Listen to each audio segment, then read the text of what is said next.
दोस्तों ये कहानी उस समय की है जब हर जगह पर जंग छिड़ी हुई थी। इसी दौरान हम एक स्कूल में रहने वाली 7 लड़कियों को देखते हैं जो कि वहाँ पर बिल्कुल अकेली रहती थी। लेकिन इन लड़कियों की जिंदगी तब बदल जाती है जब उनमें से एक लड़की वहाँ पर एक आदमी को ले आती है। तो कहानी शुरू होती है और हमें 1861 का टाइम दिखाया जाता है। हम वर्जीनिया शहर को देखते हैं जहाँ पर इस समय सिविल वॉर चल रहा था। वहीं पर हम एक गर्ल्स स्कूल को देखते हैं जिसे मिस चमन चुस्की नाम की एक टीचर चलाती थी। हम देखते हैं कि 1864 तक सिविल वॉर चलने के कारण स्कूल के सभी स्टूडेंट्स और टीचर स्कूल से अपने घर जा चुके थे। लेकिन वही मिस चमन चुस्की और एक और टीचर मिस झपट्टा 5 लड़कियों के साथ अभी भी उस स्कूल में ही रह रही थी। इसके बाद हम गंजेड़ी नाम की एक लड़की को देखते हैं जो कि जंगल में सभी के डिनर के लिए मशरूम तोड़ने आई थी। लेकिन जब वो मशरूम तोड़ रही होती है तभी अचानक उसकी नजर एक आदमी पर पड़ती है जो कि घायल होकर एक पेड़ के नीचे बैठा हुआ था। अब उसको देखकर गंजेड़ी की फटकर 464 हो जाती है क्योंकि वो दुश्मन सेना से था। तभी वो आदमी बताता है कि मेरा नाम दगड़ू दलाल है और दुश्मन सेना ने मेरी दबाकर मारी है जिस वजह से मैं उनसे बचकर यहाँ पर छुपा हुआ हूँ। अब गंजेड़ी को दगड़ू दलाल की हालत देखकर उस पर तरस आ जाता है जिस वजह से वो उसे अपने साथ ले जाती है। लेकिन फिर स्कूल के पास आते ही दगड़ू दलाल बेहोश हो जाता है। अब उसे देखते ही स्कूल की सभी लड़कियां और टीचर वहाँ पर आ जाती हैं और उसे घेर कर खड़ी हो जाती हैं। अब उस आदमी को देखकर मिस चमन चुस्की गंजेड़ी को कहती है कि मैंने तो तुमको मशरूम लाने को भेजा था, तुम ये क्या उठा लाई। जिस पर गंजेड़ी कहती है कि ये वहाँ पर घायल पड़ा था इसलिए मैं इसकी मदद करने के लिए इसे अपने साथ ले आई। अब उस आदमी को देखकर सभी लड़कियां सोचने लगती हैं कि क्या इस आदमी की मदद करना ठीक होगा भी या नहीं, क्योंकि इस स्कूल में सभी लड़कियां रहती हैं और अगर एक बार भी इस आदमी का काला नाक जाग गया तो ये कुत्ते की तरह हमारे बिलों में जाने के लिए तड़पने लग जाएगा। लेकिन अब वो इस आदमी को मरने के लिए ऐसे छोड़ भी नहीं सकती थी, इसलिए वो सभी उसे उठाकर अंदर ले आती हैं। वो उसे ऊपर एक रूम में ले जाती हैं, जहाँ पर मिस चमन चुस्की दगड़ू दलाल के घावों पर टाके लगाकर उस पर पट्टी कर देती हैं। इसके बाद वो उसे रूम में लॉक करके बाहर आती है और सभी स्टूडेंट से कहती है कि जब तक ये आदमी ठीक नहीं हो जाता हम इसकी सेवा करेंगे और फिर इसके ठीक होने के बाद हम इसे अपनी सेना के हवाले कर देंगे। लेकिन तब तक तुम छिनालों में से कोई भी इस आदमी के पास नहीं जाएगा। अब उसकी बात सुनकर सभी लड़कियां वहाँ से चली जाती हैं, लेकिन उनके जाते ही मिस चमन चुस्की चुपके से दगड़ू दलाल के कमरे में जाती हैं और उसकी पैंट उतारकर उसके घावों को साफ करने लगती है। अब दगड़ू दलाल का काला घोड़ा देखकर मिस चमन चुस्की गर्म होने लगती है, लेकिन फिर जैसे तैसे करके वो अपने आप को संभालती है। यहाँ पर चमन चुस्की को उसके घोड़े की सवारी करने का मन तो था, लेकिन फिर वो सोचती है कि छोड़ो यार, किसी की बेहोशी का फायदा नहीं उठाना चाहिए। तभी वहाँ से जाते वक्त मिस चमन चुस्की की नजर बाहर पड़ती है जहाँ पर एक सेना की टुकड़ी शहर पर गश्त लगाने आई हुई थी। तभी मिस चमन चुस्की उन सिपाहियों से मिलने गेट पर जाती है। अब उसे देखकर अंदर सभी लड़कियां घबरा रही होती हैं कि कहीं ये भूखड़ी वाली दगड़ू दलाल के बारे में इन्हें बता ना दे, पर मिस चमन चुस्की उसके बारे में उनको नहीं बताती और वापस स्कूल के अंदर आ जाती है। इसके बाद हम देखते हैं कि क्योंकि दगड़ू दलाल दिखने में हट्टा कट्टा मुस्टंडा था और उसका काला घोड़ा भी काफी बड़ा था, इसलिए उसके घोड़े को देखने के लिए रोज एक एक करके सभी लड़कियां चुपके से उसके रूम में आया करती थी। वो उससे वहाँ पर बैठकर बातें किया करती थी जिससे उनको भी काफी अच्छा महसूस होता था। इसके बाद हम देखते हैं कि मिस चमन चुस्की सभी लड़कियों के साथ बैठकर प्रेयर कर रही होती है। तभी प्रेयर के बाद वो जानबूझकर सभी से पूछती है कि क्या किसी को भी कोई और दुआ मांगनी है, जिस पर मिस झपट्टा कहती है कि हाँ, मैं चाहती हूँ कि दगड़ू दलाल जल्दी से जल्दी ठीक हो जाए। अभी सुनकर मिस चमन चुस्की समझ जाती है कि अब मिस झपट्टा भी दगड़ू दलाल का घोड़ा लेने के लिए तड़प रही है। हम देखते हैं कि जहाँ पर दगड़ू दलाल का घोड़ा लेने के लिए स्कूल की सभी लड़कियां आपस में लड़ रही थी, वहीं ये दोनों टीचर्स भी उसका घोड़ा लेने के लिए बेताब थी। इसके बाद हम देखते हैं कि स्कूल की सभी लड़कियां दगड़ू दलाल को इम्प्रेस करने के लिए अलग अलग चीजें करती हैं, जैसे कि कोई उसके सामने सज धज कर आती है तो कोई उसके लिए अच्छे अच्छे पकवान लेकर आती है ताकि उनमें से किसी से तो दगड़ू दलाल इम्प्रेस हो जाए और उन्हें वहीं पकड़कर घोड़ी बना दे। इसके बाद हम देखते हैं कि एक दिन मिस चमन चुस्की दगड़ू दलाल के रूम में आती है, जिसको देखकर दगड़ू दलाल समझ गया था कि मिस चमन चुस्की यहाँ की बॉस है और यहाँ पर उसी की चलती है और अगर मैं इसे पटा लेता हूँ तो मेरी चांदी हो जाएगी। अब दगड़ू दलाल मिस चमन चुस्की को इम्प्रेस करने की कोशिश में लग जाता है। उधर चमन चुस्की उससे बजवाने के लिए तैयार होने ही वाली थी कि तभी वो अपने आप को संभाल लेती है। इसी दौरान वहाँ पर फड़फड़ाती बिल्ली नाम की एक लड़की आती है और मिस चमन चुस्की से कहती है कि क्या मैं आपकी कोई हेल्प कर सकती हूँ, जिस पर मिस चमन चुस्की उसे कहती है कि बछड़ी की चली जाए यहाँ से, मुझे पता है कि तू यहाँ पर क्या करने आई है। फिर इसके कुछ देर बाद मिस झपट्टा भी दगड़ू दलाल के रूम में आती है, जहाँ पर वो हरामी उस पर भी ट्राई मारने लग जाता है।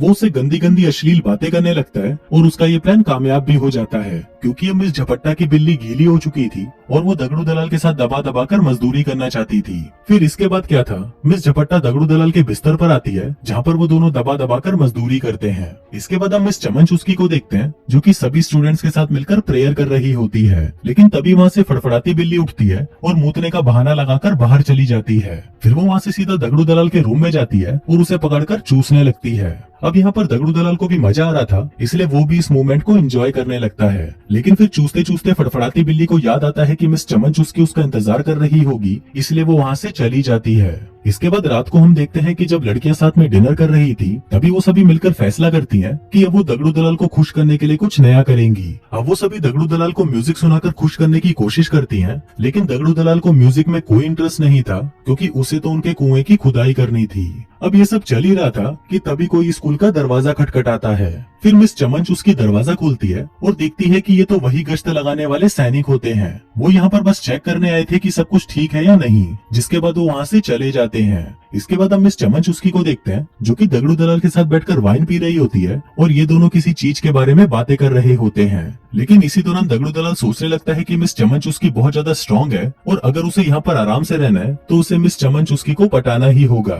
फिर अगले दिन हम देखते हैं कि दगड़ू दलाल वहाँ पर स्कूल की गार्डनिंग का काम करने लगता है, क्योंकि वो वहाँ से नहीं जाना चाहता था। अब भला वो यहाँ से क्यों ही जाएगा, क्योंकि जिस इंसान के पास गहरे कुओं की लाइन लगी हुई हो, वो इन सबको छोड़कर जंग में मरने क्यों जाएगा। उधर हम चमन चुस्की को देखते हैं, जिसकी नजर दगड़ू दलाल के जख्मों पर पड़ती है, जो कि अब ठीक हो चुके थे। अब क्योंकि वो बिल्कुल ठीक हो चुका था, तो वो यहाँ पर नहीं रह सकता था। लेकिन तभी दगड़ू दलाल मिस चमन चुस्की से कहता है कि वो यहाँ से नहीं जाना चाहता और वो यहाँ पर रहकर गार्डनर का काम करना चाहता है। लेकिन मिस चमन चुस्की उसे फिर से मना कर देती है और कहती है कि तुम यहाँ पर नहीं रह सकते। अभी सुनकर दगड़ू दलाल सोचता है कि उसे यहाँ पर रहने का कोई और जुगाड़ बिठाना होगा। जिसके बाद वो सीधा मिस झपट्टा के पास जाता है और उसे प्रपोज कर देता है। कहता है कि डार्लिंग, मैं तुमसे बहुत प्यार करता हूँ। अभी सुनकर मिस झपट्टा बहुत खुश होती है और वो दोनों वहीं पर ही एक दूसरे को चूसने लग जाते हैं। इसके बाद वो दोनों मजदूरी का कार्यक्रम करने ही वाले थे कि तभी वहाँ पर एक लड़की आ जाती है और इन दोनों का ये कार्यक्रम अधूरा ही रह जाता है। इसके बाद हम देखते हैं कि मिस चमन चुस्की दगड़ू दलाल को डिनर के लिए इनवाइट करती है, क्योंकि आज यहाँ पर उसकी आखिरी रात है और उसे कल यहाँ से निकाल दिया जाएगा। इसलिए आज रात वो सभी मिलकर जश्न मनाते हैं। फिर डिनर के बाद दगड़ू दलाल मिस झपट्टा के कान में कहता है कि मैं आज रात तुम्हारे रूम में आऊंगा और फिर हम दोनों साथ में पलंग तोड़ मजदूरी करेंगे। फिर उसी रात हम देखते हैं कि मिस झपट्टा अपने रूम में दगड़ू दलाल का इंतजार कर रही होती है। लेकिन इतना ही नहीं, दूसरी तरफ मिस चमन चुस्की भी अपने रूम में दगड़ू दलाल का इंतजार कर रही होती है, क्योंकि उसको भी लग रहा था कि आज रात को दगड़ू दलाल उसकी लेकर ही जाएगा। लेकिन फिर काफी देर बीतने के बाद भी दगड़ू दलाल नहीं आता। तभी मिस चमन चुस्की को नीचे जोरों की आवाज सुनाई देती है, तो वो अपने रूम से बाहर आकर देखती है कि ये आवाज तो दगड़ू दलाल के रूम से आ रही है। फिर मिस चमन चुस्की जैसे ही उसके रूम का दरवाजा खोलती है, तो वो देखती है कि दगड़ू दलाल ने फड़फड़ाती बिल्ली को घोड़ी बना रखा है और वो उसकी दबा दबा कर ले रहा है। अभी देखकर मिस चमन चुस्की को बहुत गुस्सा आता है और वो दगड़ू दलाल को वहाँ से जाने को कहती है। दगड़ू दलाल कहता है कि मैं तो सिर्फ इसका बुखार चेक कर रहा था। चमन चुस्की कहती है कि हाँ बोड़ी के गार्ड से बुखार कौन चेक करता है। जिसके बाद वो उसे सीढ़ियों से नीचे धक्का दे देती है। अब दगड़ू दलाल ऊपर से इतना तेज नीचे आकर गिरता है कि उसकी टांग पूरी तरह टूट जाती है। अभी देखकर मिस झपट्टा और मिस चमन चुस्की उसको जल्दी से उठाकर वापस रूम में ले जाती हैं। अब यहाँ पर चमन चुस्की कहती है कि मैं कोई सर्जन नहीं हूँ जो उसकी टूटी टांग को जोड़ दूं, इसलिए अगर हमें इसकी जान बचानी है तो हमें इसकी टांग काटनी पड़ेगी। अब उनको ये फैसला जल्दी से जल्दी लेना था, क्योंकि दगड़ू दलाल का खून तेजी से बह रहा था। फिर हम देखते हैं कि और कोई रास्ता ना होने की वजह से उनको दगड़ू दलाल की टांग काटनी ही पड़ती है। फिर अगली सुबह जब दगड़ू दलाल की आंख खुलती है, तो अपनी कटी टांग को देखकर उसकी फटकर 464 हो जाती है। अब वो चमन चुस्की को देखकर उस पर बहुत गुस्सा करता है और उसे कहता है कि भोसड़ी की तूने ये सब जानबूझकर किया, क्योंकि रात को मैं तुझे बजाने जो नहीं आया। अब क्योंकि दगड़ू दलाल गुस्से में पागल हो चुका था, इसलिए चमन चुस्की उसको रूम में बंद करके नीचे आ जाती है। फिर कुछ देर बाद हम देखते हैं कि तड़पती बिल्ली चुपके से दगड़ू दलाल के रूम में आती है और उससे पूछती है कि मेरे बाबू ने थाना थाया। अभी सुनकर दगड़ू दलाल गुस्से में बावली गांड हो जाता है और उसके बाल पकड़कर कहता है कि भोसड़ी की मैं तुझे जान से मार दूंगा, क्योंकि तेरी वजह से ही हुआ है ये सब। अभी देखकर तड़पती बिल्ली बहुत डर जाती है और नीचे आकर मिस चमन चुस्की से कहती है कि अब हम लोग यहाँ पर सेफ नहीं है, इसलिए अब हमें दगड़ू दलाल को आर्मी के हवाले करना ही होगा। लेकिन तभी वहाँ पर दगड़ू दलाल आ जाता है और उनको कहता है कि भोसड़ी वालों,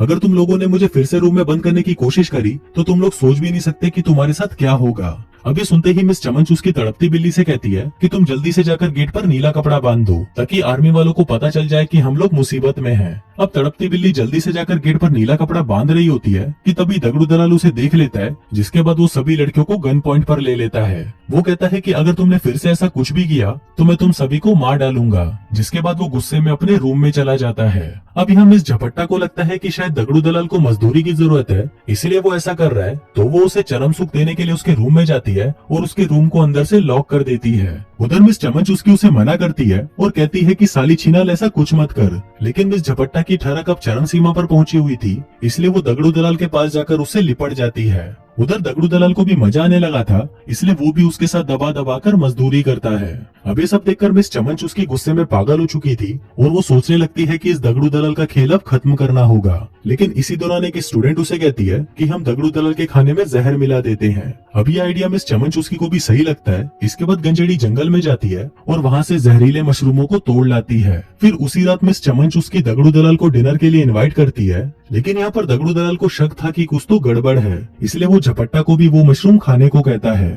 लेकिन तभी एक लड़की कहती है कि नहीं, मिस झपट्टा को मशरूम से एलर्जी है। अब दगड़ू दलाल को उसकी बातों पर विश्वास हो जाता है और वो अकेला ही उन मशरूम्स को खा जाता है। फिर कुछ देर बाद हम देखते हैं कि जहरीला मशरूम खाने की वजह से वो तुरंत नीचे गिर जाता है और दम घुटने से उसकी मौत हो जाती है। इसके बाद ये लोग स्कूल के गेट पर नीला कपड़ा बांध देते हैं और दगड़ू दलाल की बॉडी को कफन से लपेटकर दरवाजे पर रख देते हैं ताकि आर्मी वाले आकर उसकी बॉडी को उठा ले जाएं। इसके बाद हम देखते हैं कि मिस झपट्टा बहुत ही दुखी हो रही होती है क्योंकि वो दगड़ू दलाल के साथ ही अपनी जिंदगी बिताना चाहती थी और वहीं बाकी सभी लड़कियों की प्यास अभी भी अधूरी ही रह जाती है और इसी अधूरी प्यास के साथ ये कहानी यहीं खत्म हो जाती है।